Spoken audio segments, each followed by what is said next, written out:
I'm Russ from Pilates Guy, and I'm just going to talk to you about the shoulder bridge. First of all, the reasons you should do the shoulder bridge are, first of all, it's the most commonly recommended exercise for back pain, knee pain.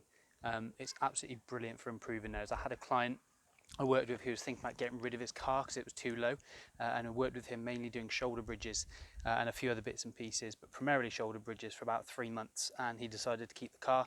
His pain was all but gone, and it helped all of his other training. But it's not just about pain. It can help you run faster, jump higher. Really good for sports performance, improving how fast you can sprint. You're improving the function of the hamstrings and the glutes as well. Strengthens the core, and it improves mobility in the spine. So mobility is, unlike flexibility, is the control you have, the range you can move under control of the muscles. So it's really good to improve spinal mobility as well. You also stretch and strengthen through the hip flexors. Strengthens the core, but it is primarily focused on the glutes. So I'm going to take you through, first of all, how to do the basic shoulder bridge. I'm going to show you some options to make it a little bit more difficult, a little bit more interesting, and to push yourself a bit more. And I'm also going to just show you a few of the mistakes that people make to avoid. So first of all, you start off on the mat, on your back, flat down. We want those feet and knees hip distance apart. So hip distance isn't much more than a fist's width between the knees, just a tiny bit more. You want those bony bits of the hips there, roughly in line with the center of the leg, all the way up through the leg. Feet and knees are, say, in line with the hips. We want to bring those heels so they're pretty much underneath the knee. You don't want to go any further than that, but you want them pretty much underneath the knee. You want to be in your neutral spine here. So neutral spine is where you've got a tiny bit of space under the lower back, not enough to get the hands all the way through, but they should go a little way through. They shouldn't meet in the middle, but there's a bit of space there. From here, you're going to engage your core. So you pull your belly button down towards your spine. So your abdominals start to engage, that TVA all the way around the middle engages. That's why you think about pulling the belly button through. Lift your pelvic floor muscles, engage the pelvic floor muscles. At the very least, you should be imagining you're desperate for the toilet, trying not to go. That will engage the pelvic floor. So from here, this start position, you just want to pick your head up with your fingertips, lift the head, and then just lay it back down on the mat. And you should find your neck is a little longer, nicely aligned through the spine. Don't have anything under your head when you work through this exercise. So to begin with that core engaged, we'll take a breath in and we tuck the tailbone under, squeeze the glutes. You're lifting your butt off the mat. Then you breathe out and you slowly starting to peel one vertebrae of the spine off the floor at a time, bit by bit by bit by bit, coming up into your shoulder bridge. And you just want a diagonal line from shoulders to knee. At the top, those knees are still hip distance apart. You're squeezing the glutes really tightly. The core's engaged. We take a nice deep breath in. We're breathing out. And you slowly start to relay the spine, one vertebrae after the next, back down on the floor. It's like you're lying a bike chain, one piece at a time, back down onto the mat, all the way down until that tailbone then touches the floor. You're back in neutral. You take a nice deep breath in and you tuck the tailbone as you squeeze the glutes. You breathe out and you slowly start to peel that spine away again, coming back up into a shoulder bridge. Nice, slow and controlled. Focus on squeezing those glutes. Keep your core engaged around 30%. We're not putting pressure through the head. The head's relaxed. All the pressure is through the shoulders, and we're back up into that shoulder bridge. So the things to avoid, first of all, are the knees coming wide. You've got to keep those feet and knees hip distance apart. You've got to keep your bum up nice and high so you're in this nice bridge.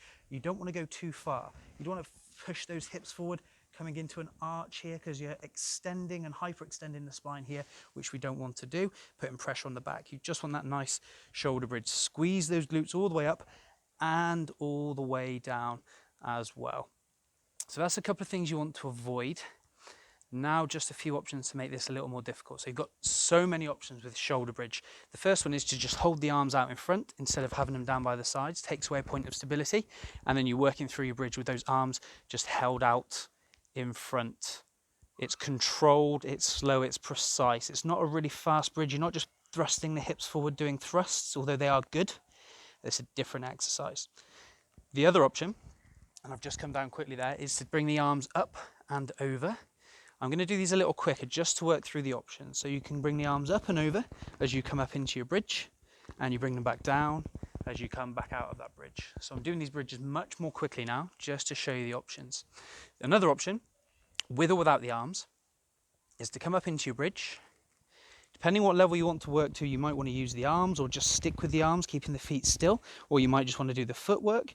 But either way, when you come up, you can then do a heel lift on one side and take it back down, a heel lift on the other side and take it back down, and then you come back down out of the bridge. Now, as soon as you start doing footwork, you're going to find your feet start to move away from you. So you do want to make sure they stay close into those knees, ideally underneath the knees, as I said. That's one thing to look out for. Other option is when you come back up into this bridge, we're in a nice strong bridge, you can start to lift the leg away into tabletop. So you can take one leg to tabletop and take it back down, and then you lift that leg up into tabletop and take it back down, and then you come back out of the bridge. Now, when we're lifting legs, what happens with most people is their bum drops down, or you twist the pelvis from side to side. So if you lift up here, you may drop or drop down this side. We don't want any twisting. You don't want your bum dropping down. You want a nice strong bridge. It's as good as the bridge you did at the beginning with no extra work, even if you're lifting one leg. So you squeeze the supporting glute as you lift that leg up and you take it back down, and then we're coming back down out of the bridge. So there's a few options for you to work with.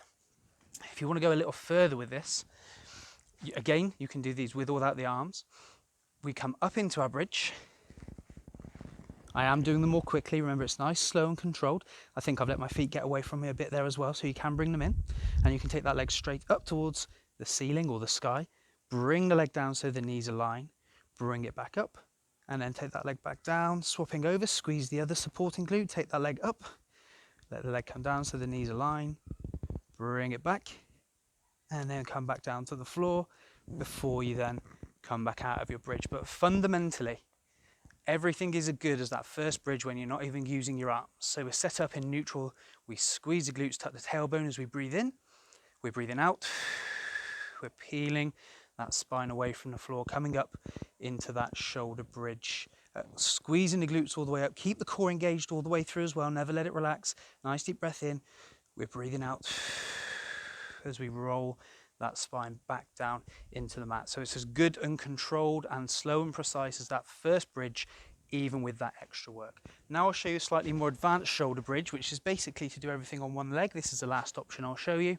And with this one, you can either start on the floor in neutral, cores engaged, with one leg in tabletop, or straight up towards the ceiling. Entirely up to you. From here, nice deep breath in, you squeeze your glute, the one leg that's down, and tuck the tailbone. And then as you breathe out, you start to go through the whole process, but just on that one leg, squeezing that glute all the way up. I know I keep looking up, but you want to keep that neck down and relaxed. You come up, hold, nice deep breath in, breathe out, and then you relay that spine into the mat, all the way back down into neutral on one leg. Then you swap the legs over, squeeze the other glute, take this leg up, nice deep breath in, you tuck the tailbone, squeeze the glute, breathing out. We're peeling that spine one vertebrae at a time, coming away from the mat into a nice strong shoulder bridge. Nice deep breath in at the top, we breathe out, and we're relaying that spine one vertebrae at a time, all the way down into that mat. And you can bring the legs back down. Once you've done the shoulder bridge, it's good to just give those knees a squeeze in towards the chest, just to release, rock from side to side a little bit and relax. So shoulder bridges, I'd normally say to do anything from 8 to 12. Just start easy, do a couple of standard shoulder bridges, and then start to build up through the levels the more you want to challenge yourself. And just try and remember those few really important points, which are the control and the mobility of the spine. So relaying and peeling away of the spine. Squeeze the glutes all the time and keep your core engaged. Don't push too far. Keep those knees nicely aligned. Will help to strengthen the knees. If you do struggle with your knees a little bit and you feel those quads kicking in quite a lot, then you can hold a block or a pillow, probably about so thick, between the knees. Apply a bit of pressure, and that will help to keep the pressure off the quads a little bit. It will in fact activate the inner thigh a little bit. So that's one option to help take a bit of pressure off the knees and potentially the back as well. So do try that if you need to, but it does help strengthen those knees, those glutes, the core, improve that mobility through the spine. So really, really, really good exercise to be doing. Thanks very much for watching the video. Do feel free to get in touch with me, and thank